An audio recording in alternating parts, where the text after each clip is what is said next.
Hello, TheoTraders. This is the nightly report for Thursday, April 28th. My name is Doc Severson. I'm looking at the S&P with the monthly, weekly, and daily charts, and you'd hardly notice if you look at these larger time frame charts that we actually dropped about 20 handles. But if you come to think about it, 20 handles with the S&P up at 2100 is not even a 1% move, so it's all a matter of perspective and scale. But you can see that with this extraordinarily strong swing that we've had off of the bottom in mid-February, this thing has been relentless to the upside, and we are just now starting to see perhaps a little bit of weakness and maybe a change in polarity at this daily chart, which has gone from a series of higher highs to perhaps a higher low, lower high, lower low combination. So we may be starting to see this fade back down.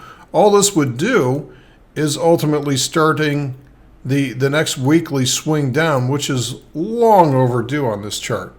So what we might see is a fib pullback maybe to somewhere around the 2000 level, which would be a good target for the current S&P.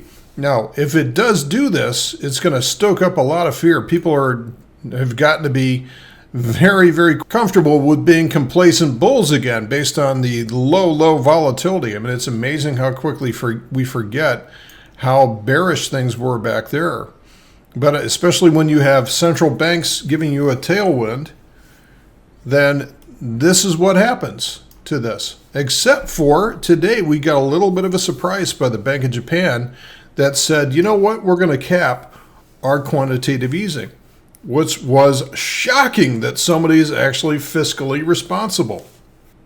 So I've been talking about this now for a couple of weeks as I've been expecting a weekly swing back down. Again, it's going to be a big, scary move from people.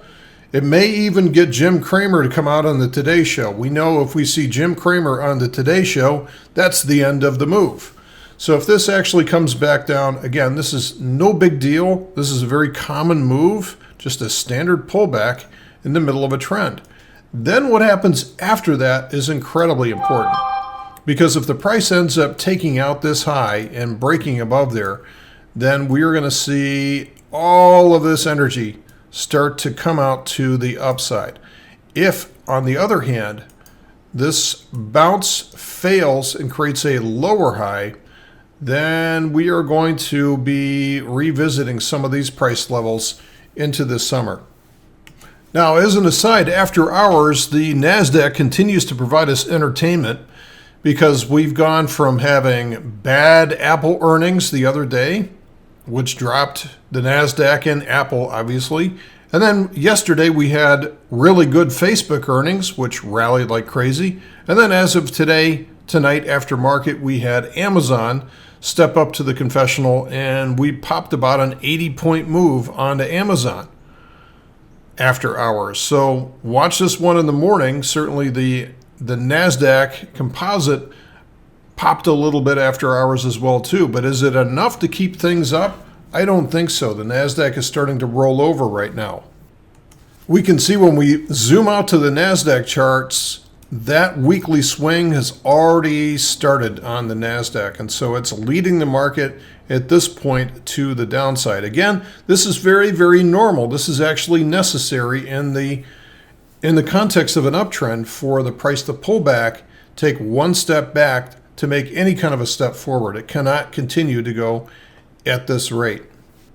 So folks, don't forget to catch the final session of Options 201 with Don during the Friday morning coaching session at 9:45 Central Time.